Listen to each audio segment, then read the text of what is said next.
Hello everyone, AmyR here with Prairie paper and ink, and for my card today I had to pull out the Honeybee Stamps Coffee Break stamp set.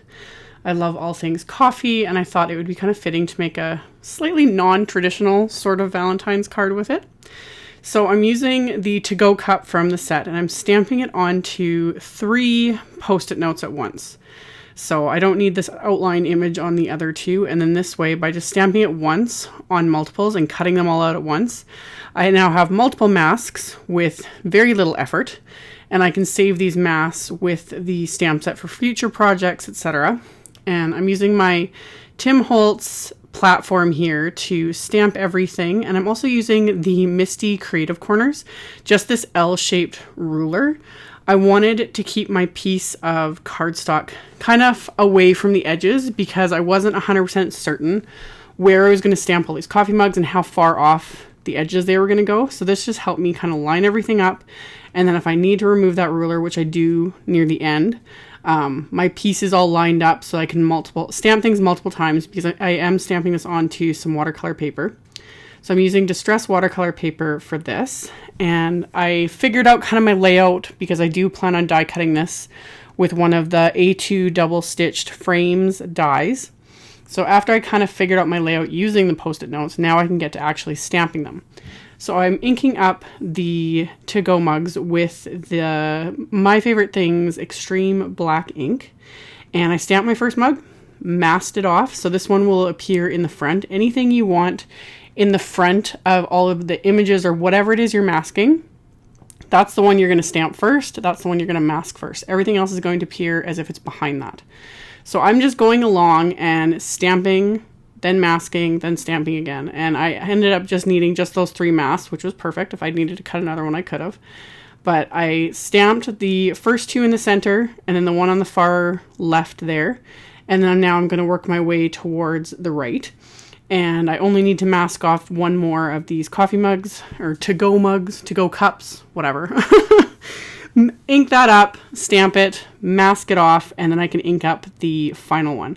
And most of them I ended up stamping at least twice to get a really solid black outline with these images. So after I've got everything stamped, there is a there's several little images in the set as well. And I chose, of course, the little heart image because it's for Valentine's Day. So I'm going to just stamp that with an acrylic block just because it's faster than trying to line it up over and over again on the platform. Little images like this, I much prefer to use just an acrylic block. So I stamped that in the center of all the little wraps. And then to color all of these in, I'm only using 3 different colors of distress inks.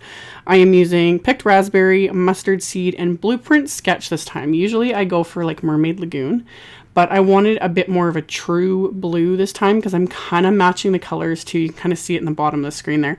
The Honeybee Unicorn Rhinestones, it has really pretty blue ones in there.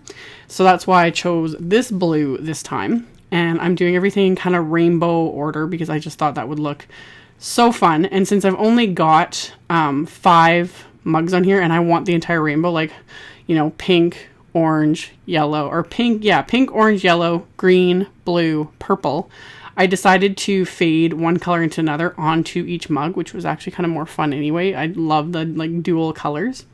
So I just went along and would add color on one side and then blend it into the next one. So I started with that Picked Raspberry on the far left and then mixed the Picked Raspberry and the Mustard Seed to create the orange. So it faded into that. And then the second mug, it was that orange that faded into just straight Mustard Seed, which is my yellow. The middle one was the yellow that I mixed with the Blueprint Sketch. So it went from the Mustard Seed to the green that I created. And then this one, it goes from the green to the Blueprint Sketch. And I would just go back and forth so the colors would kind of blend into each other and it was fairly seamless.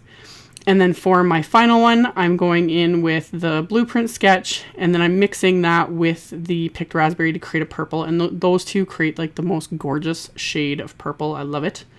So very close to seedless preserves. So if you have all the distress inks, you can totally do this with just the actual inks. But it's kind of fun sometimes to see the colors you can get in the different shades with just using 2 or 3 of them. So after I had colored in all of the cups themselves, I filled in the little hearts with the Picked Raspberry and then decided to do the little circle in green. I was thinking kind of, Starbucks and whatnot. So, and plus it just made the pink of the little hearts stand out a little bit more. So after I'd done that, I actually pulled out weathered wood distressing. I wanted to add just a little bit of shading to the lid so they're not just like plain white.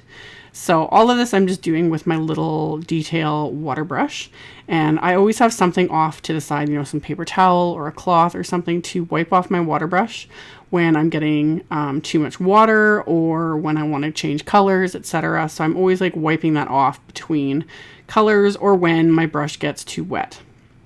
So after I did that, I pulled out brushed corduroy distress ink, and I did all the little wraps with that. I was thinking, you know, because most places it's like that kind of craft paper style of wrap. So I decided to do that for all the wraps. And then I just took more of that same weathered wood color, that gray, and just did that all along the bottom of this so that it kind of gives a little bit of grounding to the bottom of these.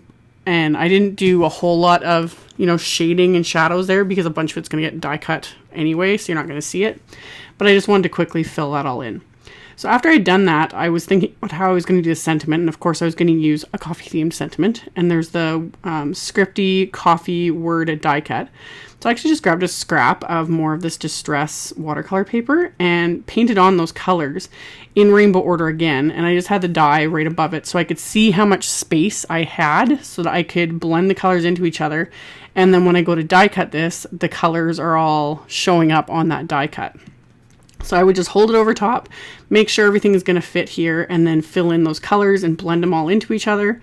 And then once everything is completely dry, I'm going to run this through my die cut machine. I'm going to die cut the card front with the largest A2 double stitch frame die, and then I'm going to die cut the word with the coffee script die.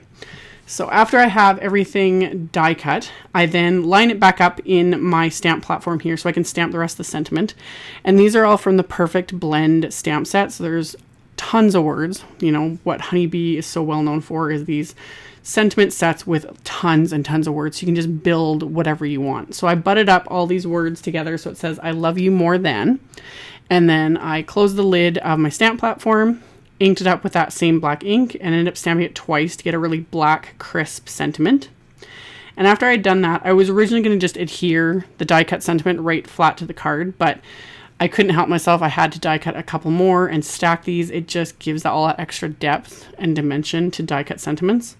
So I just die cut it a couple more times from some scraps of white cardstock, and then I'm stacking these together using some multi-medium matte adhesive so that there's 3 layers all together, so it just has that little extra bit of height to it. Now, if you wanted to keep this very mailable, easy to do, like I said, I would have just adhered the die cut sentiment flat to the card. I would skip the foam tape that I'm going to use in a bit, and then like all the rhinestones, but the rhinestones are what inspired all the colors, so of course I had to use a ton of them. But adhered the sentiment to my card front, and then my card base is some very light gray cardstock. And again, I used that little creative corner ruler to just kind of move this up a little bit higher, because this time I knew for sure I was going to stamp the coffee mugs along the bottom just to finish it off. But first I'm going to stamp the sentiment from the stamp set that is perfect because it says, please don't make me prove it. So I lined that up on the inside of my card, and then I'm inking it up and stamping it with that same black ink, and I'm going to stamp it twice to make sure it's good and crisp. And then just to finish off the inside of the card, I'm using that coffee cup image again, and I'm inking it up with weathered wood distress ink. Now, distress inks are not meant for stamping. They're not the greatest for stamping, but it was right in front of me. It was the same shade of gray as what I used on the front, and I knew it was going to work fine. So it's a little bit blotchy, you know, it's not a perfectly smooth image, but for this purpose, I'm okay with that. I just don't really recommend these for stamping. These inks are great for, like I showed, watercoloring and ink to paper and blending and all that fun stuff. But for something like this, it just works. So I had masked the images off, same as I did on the front, and that finished off the inside of the card. And then, of course, I popped up that watercolor panel with foam tape onto my card base. And then this is when I start adding all of these rhinestones, and I went completely nuts and added a ton in rainbow order. There's so many. I think there's at least 4 sizes in here, from the tiny, tiny ones to these big ones. So I just had a whole bunch. I put on like I said, in rainbow order. So I had some pink and some orange and pulled out some yellows, and there's a couple different shades of green and the blue and the purple. And I just went along and adhered them into place with my multimedia matte adhesive and the little jewel picker tool. Sometimes I would have to kind of switch back and forth between it. I still have a love-hate relationship with this thing, but sometimes it works wonderfully. Other times, like today, I kind of struggled with it, but it got all the things in place. So all these jewels are now good and adhered, and they're not going to come off, and this card is done.